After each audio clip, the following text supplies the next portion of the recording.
To make money on Upwork, creating an account is the first step.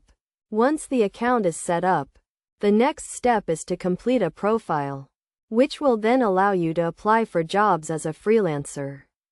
The platform provides a home base where available jobs are listed, and these can be filtered by best matches, most recent, and safe jobs. When a suitable job is found, clicking on it and selecting the Apply Now option will provide access to the job's details, including the required skills, terms, and proposed project length. To bid on a job, it is necessary to enter details such as a cover letter and any relevant attachments, and then wait for the client to choose the winning bid.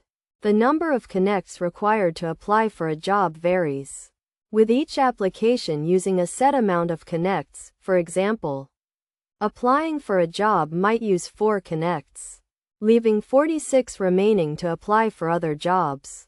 Essentially, making money on Upwork involves applying for suitable jobs, waiting for client acceptance, and then starting work to earn money.